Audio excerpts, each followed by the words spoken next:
Right, so welcome to everyone, all the regular participants and all the new people. I see there's a few new people today as well, but I also see a lot of regular faces. Let me know if you can see my screen as well as whether you can hear me speaking. I think everything seems to be working well. And let me just see. It's exactly 9:01, so we can start so long.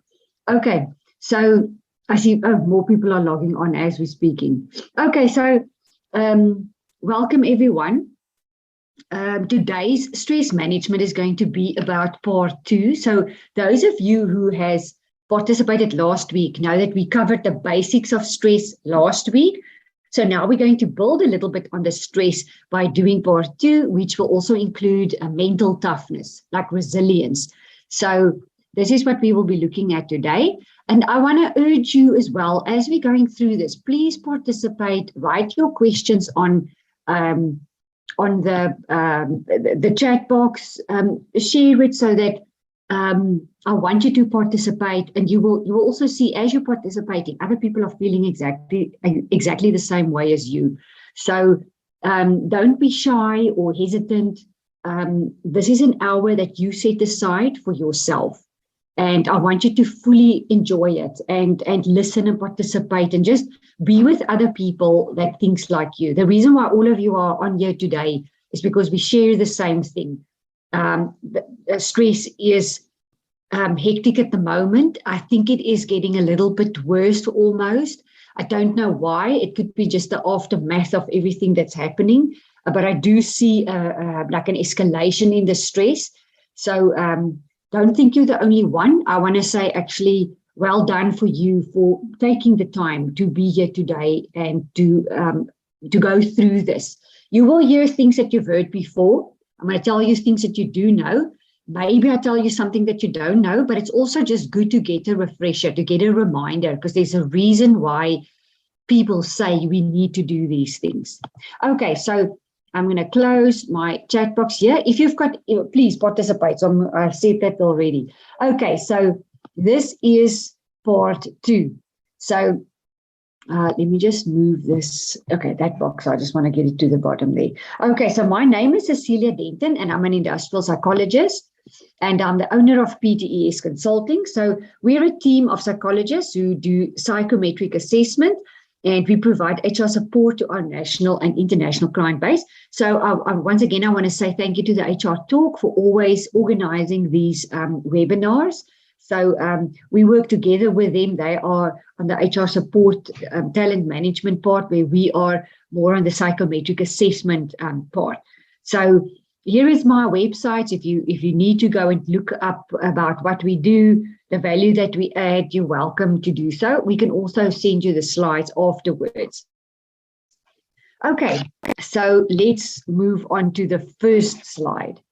Okay, so what we will be covering today is, I'm going to cover quickly what we did last time, and that is, what is stress? How does worrying affect you? What's the difference between stress, worry, and anxiety, which is very important that you know it's separate entities. Then we're going to start with resilience, how to build resilience, how mentally tough are you, and how to develop mental toughness. And then we'll talk about the diamond cutter. So this is one of the things that's going to help you with your stress, and that is building resilience. So I want to ask every one of you out there, who of you currently is feeling that you are stressed? I guess that's why a lot of you are here. But I also want to see who of you are feeling a little bit more than that at this point, where you feel almost mentally exhausted, you feel drained, you feel like you're not yourself. Feel free to share. I know you may be hesitant or shy. This is the time now to just talk and share your feelings, and really don't be afraid. Everyone is feeling exactly the same as you, so don't worry about it. Please share it. Who is feeling stressed, but who of you are feeling that little bit step further, where you feel, when the wheels are coming off? Okay, so there is someone already here that said very pressured, and And I want to focus on this today because we are not in a time anymore where it's just normal stress. I see now a lot of people they're tipping over into that mental exhaustion, where you almost become, you can't see hope anymore, where you, have any of you felt that sort of feeling where you almost become rebellious, where you feel, it doesn't matter what I do. It doesn't matter what I do. I can do whatever I want. I can meditate, I can work hard at this, I get organized, whatever, it doesn't help. So, when you tip over into that point, you really need to sit down and take time for yourself. You need to know now. You'll know when you're tipping over. It's when you can feel you're not yourself. You literally feel it doesn't matter what you do. It's not working. When people speak to you and you just want to bite their head off, or if something happens, you just want to start crying. That means it's like it tipped over. So what today is about, I want to remind you that I'm not taking your stress away, and I'm also not downplaying the severity of the things that you're going through. What I want to do here is to just give you a few techniques to cope through this part that you're going through now, to just give yourself a few things that it's probably things that you know already, but to remind yourself of them again, and just take a step back and take a deep breath, because we are only now it's our September. We've got a while to go until December. So just how to manage it from now to then. Okay, and then I quickly want to tell you the difference between the emotional intelligence class that I do versus the stress management. With the emotional intelligence, I make you aware of what you are feeling. I want to make you aware of what you're thinking, feeling, just accepting it as well without judgment. The stress management part will help you with this part, because the stress management part will help you with the emotional intelligence part, because now I want you to become aware of what your thinking is before you tip over into the emotional response. So the two really goes hand in hand, because I know in the emotional intelligence, I say, don't judge yourself, just feel it. It's there, just experience it. So what I say with stress management is, okay, now you feel that, you know that you're going through that. What can I now practically do to relieve the pressure that I'm feeling there? Okay, so there's someone here that said, I'm very stressed. We just lost someone at work. He was very close to us. He was like a father to me, senior, good advisor. That is a very hectic thing to go through. Losses have been, I think it's been crazy just in the last 2 years. So loss is obviously part of life, but I think in the last 2-3 years, I think people have been exposed to that more than usual. And then there is another comment here. I feel like burnout happened already. I do not have too much to do. That was the last 3 years. Sorry, I just want to read that again. I feel like burnout happened already. I do not have too much to do. That was the last 3 years, but I constantly feel like I have too much to do, overwhelmed. That is emotional burnout. Okay, so that would be your first step, just identifying it. So you will know when it gets to the burnout point. It's not just stress anymore. It's that where you feel your brain can literally not take it anymore. So I am going to show you some resilience techniques today, but please don't think that that's going to take the burnout away. What you need to focus on really now, just be very, very aware every minute of every day as you go through it. When you make your coffee in the morning, just go sit with your coffee. Just sit, relax, know what you need to do today.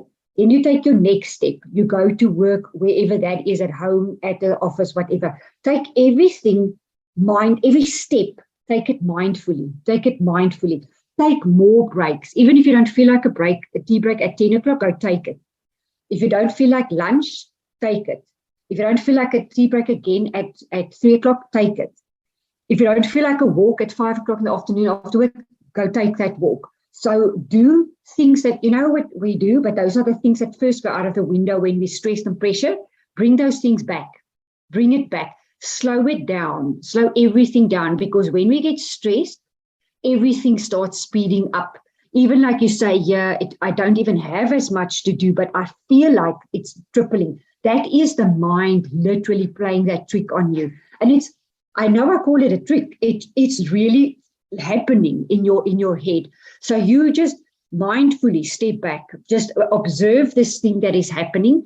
put things in place that you diligently do, and that is eat a little bit more healthy, just throw in a berry or anything here and there.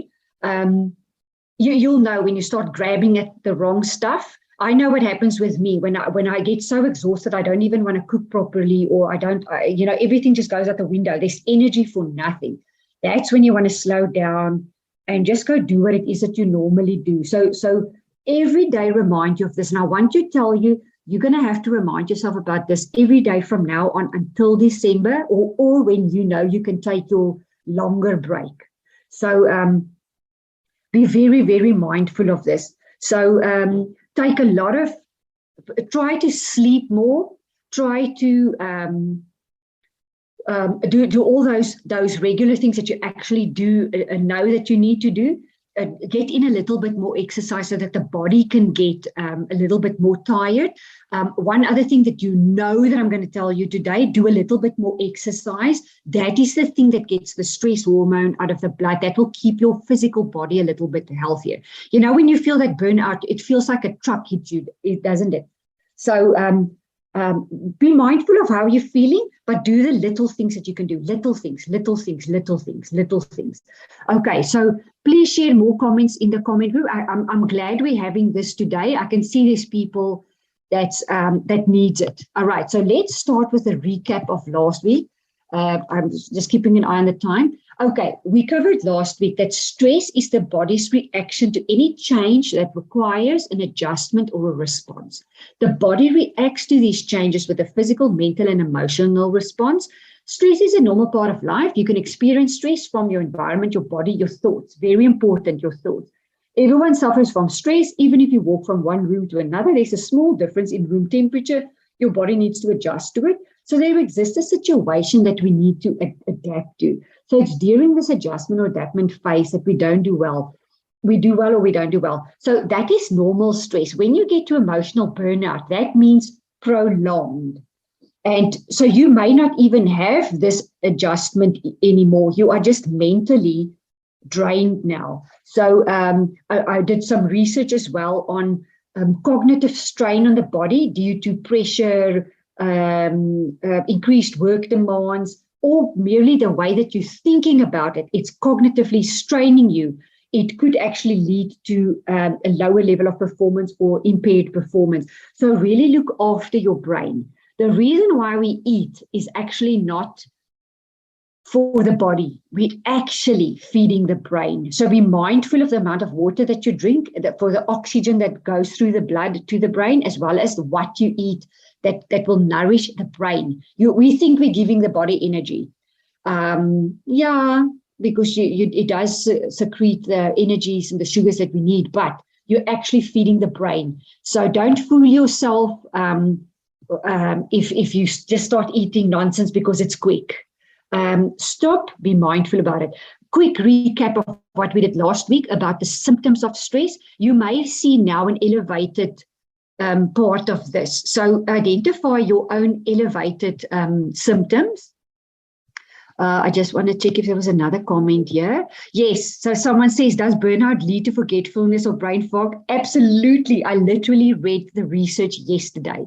If you start forgetting things, if you want to pay with your library card at Woolworths when you buy something, that type of thing, when you misplace things, when you can't remember the silliest of things, your brain is tired.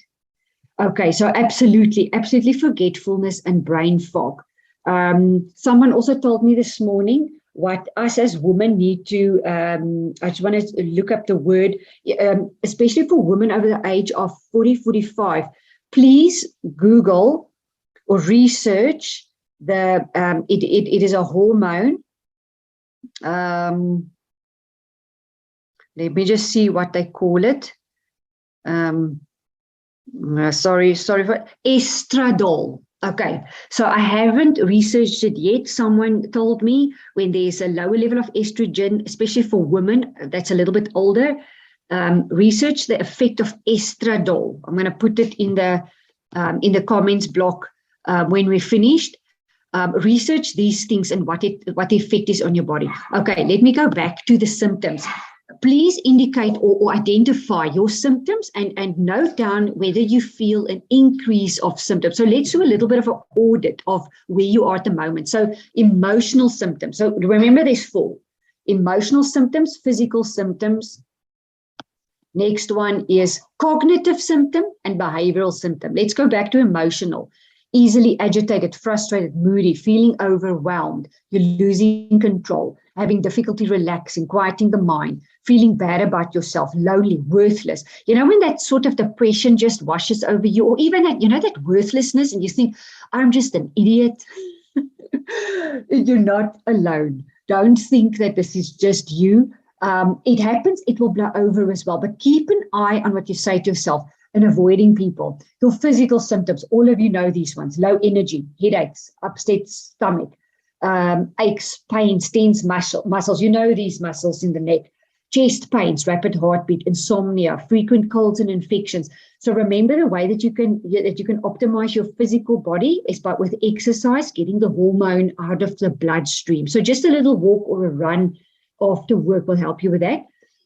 Loss of sexual desire in the long term, absolutely because of tiredness, you know, nervousness, shaking, dry mouth. I've had that a lot recently.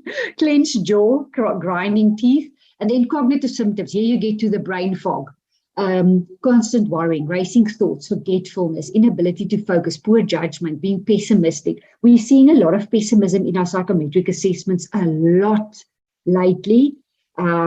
It's really everywhere, so don't feel alone, but keep an eye on how your self-talk is affecting you. Behavioral symptoms, changes in appetite, not eating too much or too little, or where you don't care. You know, when you get to the point where I don't care, it's there, I'm just going to shove it in my mouth.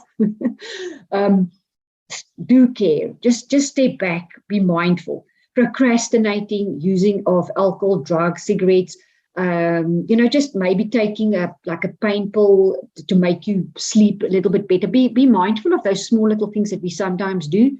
And just more nervous behaviors such as nail biting, fidgeting. Also keep an eye out on drinking too much coffee or tea to try and give you a boost to make you feel better.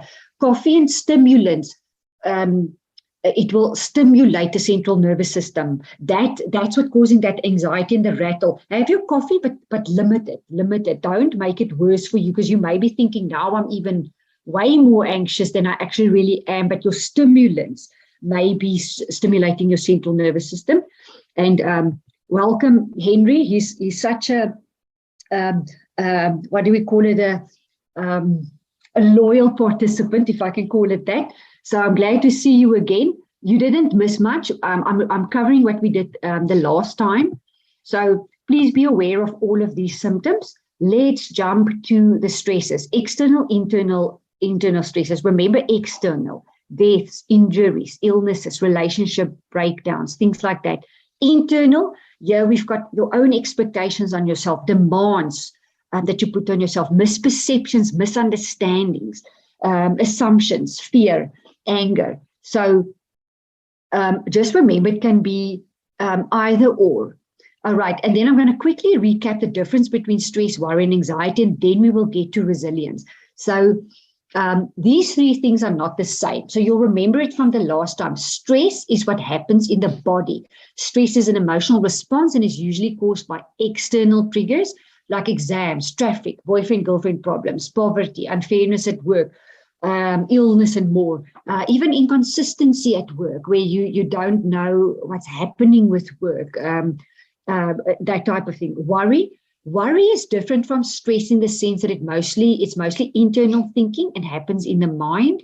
So it's often triggered by something that's real in life. For example, getting cancer, losing a job, losing a loved one. But it is followed by unreal imagined thinking that it could happen or will happen to you. This is very, very important. Worry is defined by internal thinking about problems or unpleasant things that may happen, and this causes you to feel fearful and unhappy. So in simple terms, worry is something that has not happened yet, whereas stress is happening. So please separate the two. I know that it's easier said than done. I'm telling you to not worry. Even in my extreme situations, I've tried to not worry. When you tip over into that mental exhaustion, where you can almost not see hope anymore, where you feel that rebelliousness, where you feel like it doesn't matter what I do, it doesn't help, but then your worry can spiral out of control. What you just need to do is just gather yourself again, but give yourself some time off, step back, get more sleep, literally give your brain a break. So remember, stress is happening. Worry is something that has not happened yet. So that's the way that we think about it. So stress is happening. Now worry is it's an unreal imagined thinking that was caused by the stress, but now you continue with it. Okay, and anxiety is how this all fits together. So anxiety, this is how everything links together. Anxiety happens in the mind and body and is caused by persistent excessive worrying about things. So interestingly enough, this can happen even when there are no stressors. This is what I'm telling you, keep a big eye on what it is that you're saying to yourself. What it is that you are, your internal dialogue, how you are taking that stress and what you're making of it by the things that you're saying for yourself. So on the other hand, a buildup of a lot of stresses over a long period of time can also cause anxiety. So remember, anxiety can exist without stressors. Anxiety, on the other hand, can also exist because of excessive stressors. So remember, there's two. So can you see that there is a little bit of control that you can have over this? But please don't feel despondent or negative if you think I'm supposed to manage this and I'm not. That's where the emotional intelligence comes in, because that tells you it's okay if you have it. Acknowledge that I'm having it. Acknowledge my wheels are coming off. Acknowledge that that's just how it is, and then mindfully think of the things that you can do to make it better for you. You know which are the things that works well for you, that will make you disconnect from work a little bit and work that in a little bit more. Okay, let's look. Oh, sorry, I went to the last page. We're not finished yet. Now I want to go to resilience. But first, before we get there, remember I told you last week, just quickly, there is good stress and there's bad stress. Don't let your good stress go into bad stress. You'll know when it's gone into bad stress, because then that's when you start feeling mentally drained, mentally tired, and you feel like there's just no energy anymore. But then this is where the mindfulness comes in, and you step back and see what you can do. So let's look at resilience. Right. So resilience is a skill that takes practice. So this is more good news for you. Resilience is a skill that takes practice. Resilience works like a muscle. We can build through effort and repetition, and we want to keep our muscles strong and flexible so that we can think of many ways to solve a problem. Remember, if you walk around the block one time, you're not going to be fit. You have to walk around the block 100 times. Maybe even more to get fit, but you know what I mean. Work the muscle a little bit, little bits, not all at once, little bits. Have a little plan, slowly but surely, especially now when you're feeling mentally drained, slowly, slow steps forward. At the core, resilience is the belief that while you can't control everything in your life, there are many aspects that you can control, including your attitude. You will know when you get to the point where even your attitude, it's like you feel like you can't pick it up anymore. That just means you're mentally exhausted. It will come back. It will come back. Just give it a chance. So when something goes wrong, do you tend to bounce back or fall apart? Now, remember, under normal circumstances, you may be able to bounce back quickly. Under extreme stress and pressure, like this mental exhaustion that you may be feeling today, you may take a little bit longer. That's also okay. It is okay. Be aware of where you are in your process. So when you have resilience, you harness your inner strength that helps you rebound from a setback or a challenge, such as a job loss, an illness, a disaster, or just accumulated stress over the last year, last 2 years. We underestimate sometimes what happened the year before and the build-up, because we're thinking, yeah, but last weekend I took the whole weekend off. I didn't do anything. Why am I feeling like this? It's a build-up as well. Remember, it's a build-up. So if you lack resilience, you might dwell on problems. You might feel victimized.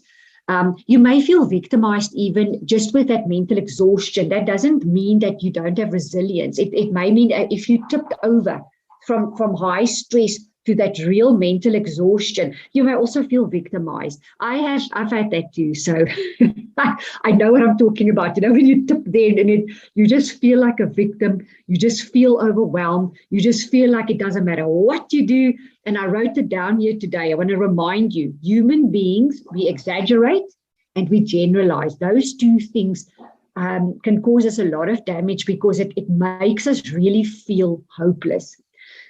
So resilience won't make your problems go away, but resilience can give you the ability to see past them, find enjoyment in life, and better handle stress. If you aren't as resilient as you'd like to be, you can develop your skills to become resilient. So remember now, but what I want to show you today is if you're okay, if you know I'm stressed, but I'm okay, practice your resilience.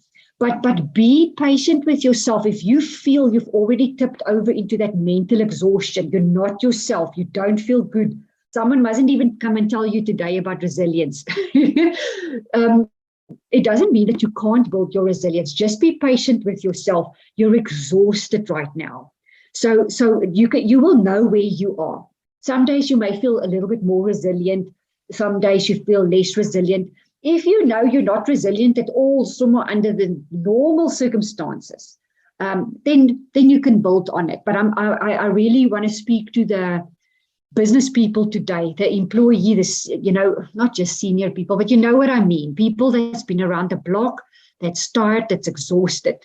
So just be aware of where you are in your process. So then, secondly, adapting to adversity. So resilience is the ability to adapt to difficult situations. When stress, adversity, or trauma strikes, you still experience anger, grief, and pain, but you're able to keep functioning. So both physically and psychologically. It's interesting. I'm going to tell you the different levels of resilience as well. There's not just the mental resilience. I actually myself thought it's just mental toughness. It's actually more than that. So however, resilience isn't about putting up with something difficult or being stoic or figuring it out on your own. In fact, being able to reach out to others for support is a key part of being resilient. This is very important. If you feel like, I just need to make a phone call now, or I just need to maybe go check in with my psychologist where I always check in, or a family member that you talk to, just check in with people, get that support, that don't just sit on it on your own. You really don't have to. Then, especially the time that we are in now, and take your time to choose who you want to speak to, someone that you trust. And then you'll see it's actually not just you. Then the last one, resilience and mental health. Resilience can help protect you from various mental health conditions such as depression and anxiety. So if you've tipped over into that high stress towards the mental energy depletion, you may have little bouts of like anxiety, or where you sort of feel down or depressed. It's okay. If you can see it and identify it, it's okay, because you may sort of fluctuate. It depends on what is happening. But if you can see that you're there, you need to give special care. So remember, step back, mindful, just think mindful. Then resilience can also help offset factors that increase the risk of mental health conditions, such as being bullied or previous trauma. If you have existing mental health condition, being resilient can improve your coping ability. Once again, it's easier said than done, but just know, maybe sometimes you just need to give yourself some time as well. So don't be hasty.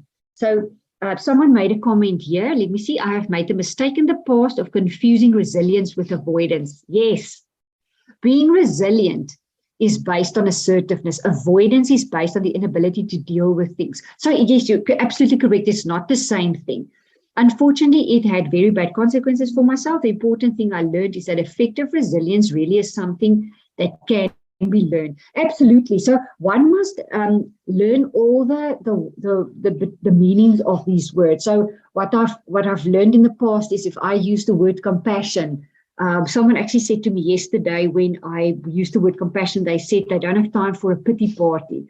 I've used the word empathy the other day, and someone said to me, I don't want someone to feel sorry for me. It's totally the wrong definition. So how are you going to be better if you don't understand these terms? And but the thing is, you're learning what it is. And you know what? Assertiveness also has got quite a unique definition. So assertiveness is different from confidence in the sense that assertiveness is constructively conveying what is it you want without manipulation. And confidence is actually broken up into two things. Confidence in yourself, the way that you are, the way that you were brought up, your physical, your self-esteem, like the roots of who you are. But there's a second part of confidence where I could lack confidence in the thing that I'm trying to master right now. So I could be a stable, confident person, but I'm just uncertain in myself because of what I'm going through today. These are also terms that you need to know. So if you're feeling wobbly on top of all of this, remember, you can be a strong, stable person. You're just wobbly today because of what you're going through. That should already put your mind at ease as well. So because you are actually okay. Being wobbly, fine. It's okay. There's nothing wrong with that. Then let's go to, just want to see that I didn't skip a page. Okay. Resilience. So just a few things. Focus on the things within your control. That's very important. What can you do? You can limit or remove distractions like cell phone, social media, connections on the phone, internet, just switching off a little bit from the electronics that we are so involved with every day. Accept change by looking at your past. Remember, everything turned out well, didn't it? There's been the wobbles in the road, bobbles, but things have turned out okay, actually. You're still here, you're still breathing, and that's all that matters, is you're still breathing. Prioritize relationships. Delve into the relationships a little bit more, and I want to give you a little bit of advice. Try and see where you can give a little. If you can reach out to someone and ask them if they're okay, because once you give a little bit or look outwards, it will divert you a little bit from your own problems. Try that a little bit, but also don't be like a floor mat or a doormat as well. Have a nice boundary. Don't withdraw in tough times. That's a good one. If I look at the comment in the chat box just now, don't withdraw in tough times. A lot of people do this. They don't want to bother people with their nonsense and their whatever. Talk to people. It's okay. You can also have a downtime. Everyone is allowed to have their drama and their stuff. You're allowed to have it. You're allowed to have a little crack as well here and there. Then try to avoid negative people. Keep an eye on that. Expand your social network. So not just on social media, but also try and look at physical contact, like a coffee here or whatever, but also limit it. Have a good boundary so that doesn't exhaust you as well. Exercise, I was going to say it, exercise, do a little bit of exercise. That exercise for an hour a day or yoga for an hour a day, that's your time. It's just you, your techies and the road, or it's you and your yoga mat, whatever. Identify the you time. Practice mind and body relaxation. I think we did a little bit of that last week. You must tell me if we should do something like that again in our following. There's another session was next week, so that you can practice this a little bit. I would also advise guided meditations. Don't just try and, if you're not used to it, don't just try and sit for 10 minutes or 20 minutes. You may find it difficult to sit still. If you Google it, a guided meditation, sit with that and go through the voice that's guiding you through it. It's easier than trying to do it on your own. Reframe your interpretations. Remember, when you interact with people, it's not always necessarily that they are being funny with you. They could also be experiencing stress. Identify what you can control, seek support, and embrace challenge and failure. Oh, it's so difficult if I say that, embrace challenge and failure. When you tip into that mental exhaustion phase, then it's like, I don't care about challenges and failure anymore. I don't care. I don't want this anymore. But it's a good thing if you can recognize when you get there, then you know you are just very tired. Okay, next one. Okay, so here's a little bit of a research that was done. Resilience is the capacity to bounce back. That's our bandwidth. So resilience can be defined as physical, mental, emotional, and psychological. So physical, mental, emotional, and psychological. It also relates strongly to the immune system. So remember I told you before, it's not just psychological. When I did a little bit more research, I found it's actually your physical body's ability to bounce back. Mental is also, that's that cognitive strain. Emotional is more the emotions, and psychological, it's all wound together. But can you see it's all separate? But it blurs together. So it also relates strongly to the immune system. For example, our body being a good soldier. It's not only prevention, but also fighting a current infection. So there's a few things that's important. Your diet, good sleep, exercise, stress management, relationship management, investing in joy and happiness. So you know what it is that you really enjoy, like a hobby or an interest that you really enjoy. And if you don't have something at the moment, I want to urge you to go get something. Just one thing.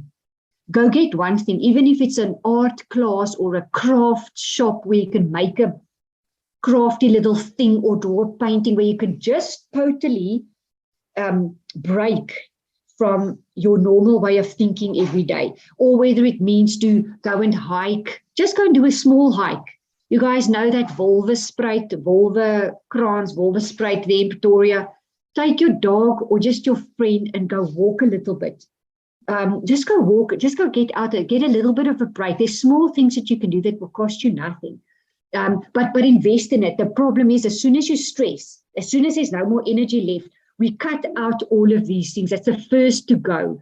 So please go focus on that, bring it back. Even if it's just reading a book in your bed, it's just you, your book, and your cup of tea. Anything, you can do anything. Go sit down, brainstorm. What do I like? What do I want to do? So do that. That will be a nice exercise for you. Then stress is one of the most important aspects that affect the immune system. Isn't that crazy? Now you've got the psychological, mental stuff actually affecting the physical body. That is related to our metabolic system, and under stress, we will have flare-ups. So remember, when you get fever blisters, you maybe get a little bit of flu, things like that. And listen, you could have just gotten the virus as well. We are in a time where, I don't know, there's all sorts of viruses going around, but you'll know when your body feels run down. One of the good things that you can do, unfortunately, I'm going to go back to exercise. Exercise is the one that's going to get the stuff out of your blood system. Then there was a university that did an actual case study of married couples. So they looked at the healing of blisters in couples that resolved their conflict with animosity, and secondly, amicably. So please don't ask me how they looked at the blisters, like what type of blister it was, but I know it was a good a research study done by a university. So I don't know if they did it over a very long time or whatever. So couples that resolved their conflict with animosity, their blisters took longer to heal. The couples that resolved their conflict amicably, their blisters took quicker to heal. You know that this is true. You know that you get fever blisters and flare-ups and stuff when you're tired and exhausted. Another thing that's very unhealthy is when you're feeling like this and you put some alcohol on top of it. Alcohol, I'm not saying don't have a drink or two, really. Sometimes it's good to just have a glass of champagne or wine just to relax as well. There's nothing wrong with that. But remember that alcohol also puts an enormous strain on the body, together with sugar. 1 teaspoon of sugar puts about 4 hours of strain on the immune system. So don't reward yourself with something that's going to put a little bit more strain on you. But really in moderation, you can really do whatever it is that you like to do. So there's another comment here. Embracing challenges and failures was a very tough lesson for me to learn. I definitely failed at this concept a lot. Absolutely, because have you ever felt like you just wanted to be perfect? You wanted to be perfect. And that's also where that, like you thought you were going to do better by this time now, or you thought you would get it right by this time, or you thought you would be able to manage your stress better by this time now, or whatever. I know I'm laughing at myself as I'm saying it, because I'm doing exactly the same as you. I get frustrated when I don't get certain things right. So, but the thing is, just be aware of it. Just be aware, do what you can. And then resilience is not only mental, physical, psychological, and emotional recovery, but it's also immune recovery. So I want to give you a few tips here. So ensure a healthy diet with a lot of micronutrients. So if you look at this picture on the left, now you don't have to go Google a lot of stuff to know what is healthy. If you just look at the color combination, you can already tell this is a good combination of things. So good sleep. I've got a tip for you for good sleep. I've done this 3 times now, and all 3 times it worked. I don't know if I'm just fooling myself or whatever, but if you steep iceberg lettuce in warm water for 20 minutes, it promotes good sleep. So apparently in the iceberg lettuce, the cheap lettuce, that little ball of lettuce that's very cheap in the shops, steep a few leaves. Apparently there's really a lot of micronutrients and antioxidants and things in it that if you drink it, you get that in, and apparently it's very good for sleep. So I did do it 3 times now, and every time I slept well. So I must maybe do it like 20 times for me to be able to really say if it works, but it did work for me. Then small bursts of supplements. So here's another thing. Powerful antioxidant is grinding pomegranate peels. It contains flavonoids, phenolic acid, and tannins. So if you drink that as a tea, so you grind it, you drink it as a tea, it fights against infections, including heart disease, and restores things and whatever. So I'm just saying this because it's like a nice thing to just play with and experiment with. There's a lot of different things that you can try. And then following an holistic, colorful diet. So you can see here, that's what I meant here by the picture on the left. So if you've got hay fever, you can steep. I tried this once. I don't know if it works. I think the stinging nettle. It's a herb that you can get at a health shop. That you boil that, or you steep it together with chopped apple, ginger, and orange and mint, and you drink that tea. It's very good for hay fever. So my hay fever gets very bad. When I tried this, it didn't really help a lot. But I guess you need to do it on a very long term because there's a lot of nutrients in all of these things that's over here. But I'm telling you, try this iceberg lettuce thing. It's very quick, it's easy, it's cheap. So if you want to do an experiment, start with that one. So, but also try these other things. That a lot of these things that's on the internet that's available, try it and see what works for you. Okay, then resilience, follow the 3 F's. So fitness, make sure that you cover fitness for your emotional, immune, mental, and emotional fitness. Family, appreciate the value of family. You've seen now that with this COVID time, we realized actually that people don't stay around forever. So don't take people for granted. Don't fight where it's not necessary. Just drop things and move on. Sometimes they say just drop things, just drop it, move on. Because actually we're all going to die one day, and then we've made such a fuss, and then it's actually really not necessary. So fitness, family, and then faith in people and your own competence. So this is the other thing. I find sometimes that faith is one of the first things to go when you tip over into that mental exhaustion where there's no energy, and you start feeling sort of like a victim, and you start feeling doesn't matter what I do. And then you don't want to have faith that everything is going to turn out well. The good thing there is when you get to that point, just know, okay, I'm really tired now. Then go back to your fitness, things that you could do to nurture yourself, family, reach out to family and friends. And slowly you'll get that faith back again. And believe me, I talk out of experience. When you just think there's just no hope, there's just no energy left for anything. The good thing when you get to that point is then at least you know where you are in your own process.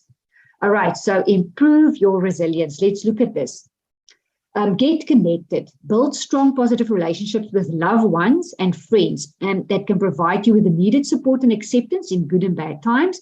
Establish other important connections by volunteering or joining a faith or spiritual community, or just reaching out to people. It doesn't have to be a church or whatever. Reach out to people that's right there with you. A lot of times people think they have to reach out to, institutions or groups out there. Sometimes someone that needs something is right next to you. Make every day meaningful. Do something that gives you a sense of accomplishment and purpose every day. Set goals to help you look forward to the future with meaning. So, especially when you're very tired already, when I say make your day meaningful, small little bursts, small little chunks, just remove and limit as much as the things that you need to do, like clean out what it is that you need to do and just purposefully do small little things with lots of breaks in between. So learn from experience. Think of how you've coped with hardships in the past. This is a very good point. Consider the skills and strategies that helped you through difficult times.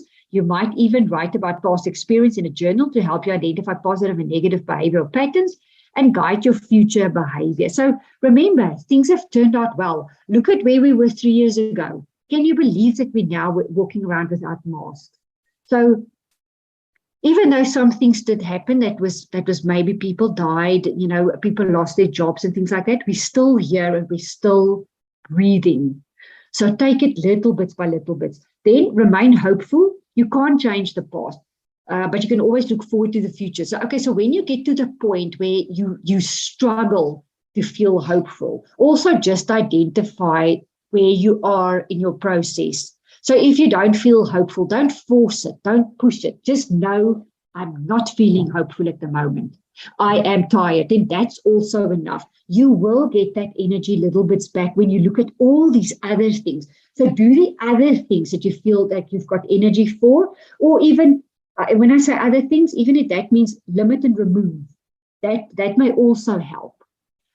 Take care of yourself, tend to your own needs and feelings, participate in activities and hobbies you enjoy. Really, this is the point that I just told you now. Really go walk around the block, go take up a hobby or interest. When you stop doing everything that you used to do, just go back to that. Go remind yourself what it is that you like. Go back to that. Go find it again. Get plenty of sleep, eat a healthy meal, practice stress management and relaxation techniques such as yoga, meditation, guided imagery, deep breathing. The meditation helps me a hell of a lot. Sometimes I get so frustrated and I think it doesn't help. I'm not going to do it again. And then after meditation, you do feel a little bit of the energy that did come back. It did come back. And when you meditate and you feel like as you're sitting there, you don't even want to do this, then you know you really need it. And if you feel like you don't have time to do it or time to walk around the block, that's the time when you need it the most. So let that be a reminder for you. Someone else said, your very tough experience is my biggest source of learning and resilience. So yes, I can definitely state that is a very important point, not necessarily the lacquer approach, but very meaningful. So I agree with that. So all of these experiences are also teaching us something. Even if you don't see the point right now, it doesn't matter. You will see it sometime. And then be proactive. Don't ignore your problems. Instead, figure out what needs to be done. Make a plan. Take action. Although it can take time to recover from a major setback, traumatic event or loss, know your situation can improve. And don't push the improvement. Don't push it. Just acknowledge it for now. Don't push it. Just be with it. All right, let's look at how mentally tough are you. So let's just look at definitions here. So mental toughness is the ability to push through challenging, even painful situations and come out on the top. It includes qualities like grit and determination and is closely related to emotional intelligence. So let's look at ways that you can improve your mental toughness. So remember, at this point, this is now what I'm talking about here is for someone that's in an okay state. If you are in a very mentally exhausted state, you may feel, I don't give a damn about determination and grit at the moment. That's also fine. Don't push anything. So let's look at how you can improve it. So firstly, build self-awareness. So to be mentally tough, you need a deep understanding of what makes you tick. That involves building self-awareness, understanding of emotions and how they work. This can also help you to understand better the emotions of others. So, but let's see how we can build self-awareness. So let's look at what the FBI does. This is why I put the FBI badge here. So law enforcement officers are trained to look at people around them in restaurants and airports. They try to figure out their stories, their thoughts, their moods, even what they do for a living, based solely on observation. So this simply focuses awareness this simple focused awareness trains you to be clued into what is going on with the people around you, and you can practice it anytime. So someone did ask me the other day, how do I become more emotionally aware? How do I build this? So this is how you start doing it. Observe people, observe what is happening, observe the car that's in the road in front of your house, observe this and this and that. And then also start observing your own feelings and emotions. That's why I always say in these classes, when you take your tea break, go sit outside without your phone, just with your cup of tea for 15 minutes, just quiet, just with you and your thoughts, just looking around at the trees and the grass and stuff like that. At work, it will help you to build empathy and understanding with your colleagues and enable you to tailor strategies specifically to the person or the audience that you're trying to reach. Okay, so the first one, build self-awareness. The second one, push through your limits. I'm just talking a little bit faster so that I can at least cover everything. So to reach your full potential, you must get comfortable with being uncomfortable. One of the most irritating things working for the FBI was the transfer policy. So as a new agent, I worked on 2 different squads in 6 months. So in the first 3 years, I moved to 3 different cities. So this is now still the FBI people talking here. So it wasn't easy to pull up roots, disrupt relationships, and start over with each new assignment. The anxiety level went up because there was nothing but tension and uncertainty ahead of me. But the old saying is true, if it doesn't kill you, it makes you stronger. Yes, we all know that one. So focus on the fact that the current situation is temporary and that it provides benefits. So, for example, embracing a new situation forces you to grow and keeps you from becoming complacent. It teaches you to avoid becoming dependent on external resources and allows you to thrive in any location or situation. Probably the best advice or thing the best news I can tell you today is everything is temporary. Everything will pass. Some things will stay. Like, for example, in the meditation, they teach us if you've got a very difficult mother-in-law or father-in-law, whatever, accept that person. They're going to stay there forever. Accept it. That acceptance will help you to cope. Then if you look at the situation that we're in at the moment, some things, they just pass. They come and they go. In 2 months' time, you're going to have a total different worry. Then this is going to be forgotten already. So know that things comes and goes. Some things just stays and we need to accept it, but most things just comes and goes. So change is never easy, but if looked through the right lens, it can be empowering. So if you don't feel very empowered at the moment, that's also fine, because remember, you may be drained. So that's also fine. So then control your thoughts. So you become what you think. You can't avoid having negative or self-critical thoughts, but you can refuse to dwell on those. So remember, when something pops up in your head that's very self-critical or just not a nice thought, don't have a fright and think, oh my gosh, I'm not supposed to think negatively. I'm not supposed to be self-critical. It's okay. If it pops up, it's fine. Just acknowledge it. Don't dwell on it. What is the old saying? If the thought comes through the front door, let it pass through the back door. Don't let it sit down and serve a tea. So that's a very good thing to remember, because it's going to enter through the front door, but let it out at the back door. Don't serve it tea.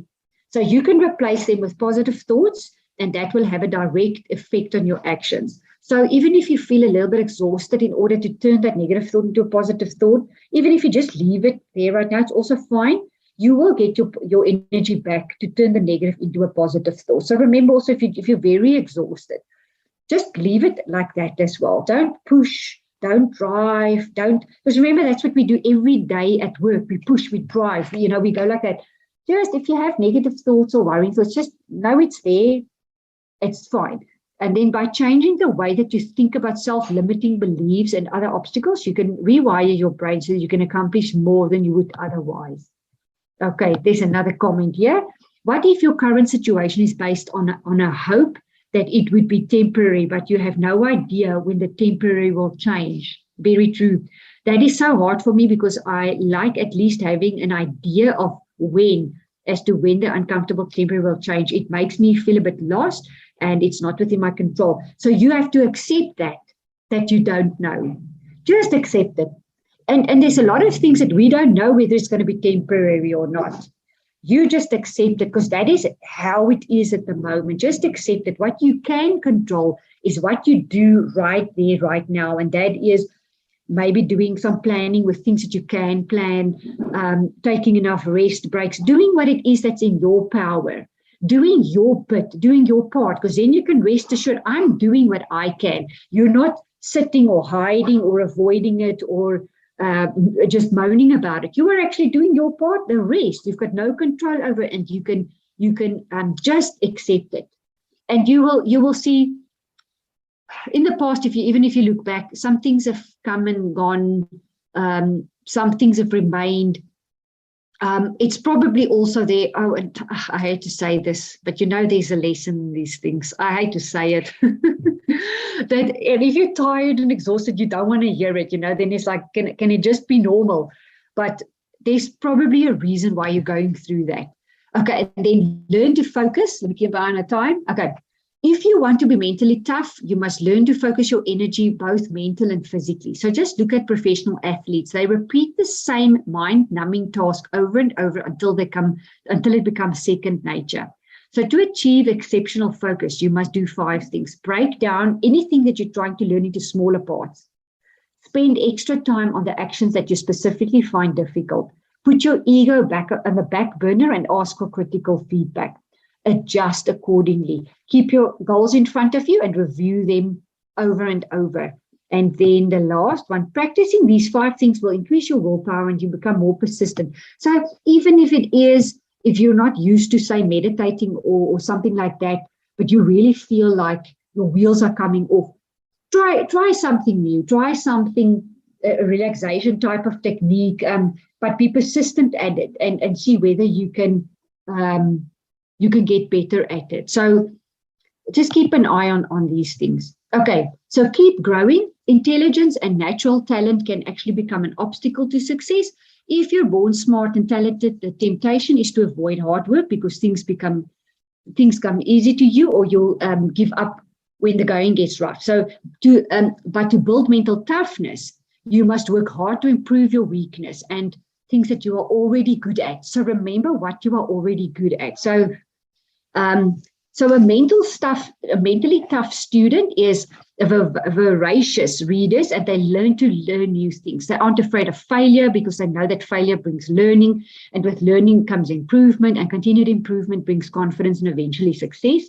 So do you want to become mentally tough? So then build self-awareness, push through your limits, control your thoughts, learn to focus and keep growing. So remember, that you can do if you're feeling strong right now. If you're feeling very exhausted at the moment, you don't have to do anything. Just be there. Just be there. Don't push. Don't push or try to be better or feel better, whatever. Just acknowledge, I'm feeling like crap right now. And that's also okay. And then limit and remove things that's draining energy to the most part that you can. Okay, and then the story of the diamond cutter. So the diamond cutter is, I've got 2 minutes left. So diamond cutter just means that if when you get critical feedback, and remember, critical feedback can actually help you to get better. Oh, sorry, it's my cat. It's my therapy cat. So that just stepped on my computer and now everything is blurred. So the model of the story that I want to tell you about the diamond cutter is you need to take the raw, unpolished diamond of criticism and turn it into something beautiful by transforming it into a learning experience. And listen, if you're very stressed and tired right now, don't do much right now. You will in the future be able to refer back to this time and say to yourself, I was so tired. It was horrible, but I got through it. You don't have to make a list of things that you are learning right now and getting better at right now. So also when you get feedback, you can say to someone, you know what, thanks for sharing this. Just give me a day or two to think things over. That's the other thing. Don't make quick decisions. Don't give quick answers. Think about it first. Become calm first before you just make a decision. Okay, so lastly, I want to tell you, don't take everything so serious. Oh, the last famous words. when you feel really tired and stressed, when someone tells you don't take things so serious, then you just want to slap them. But if you take a deep breath and you just be mindful about your situation, clean out your life, clean out the things that you need to do, visits and goals that you set yourself, tone it all down and get back in touch with who you are. Okay, so it's on the dot 10 o'clock now.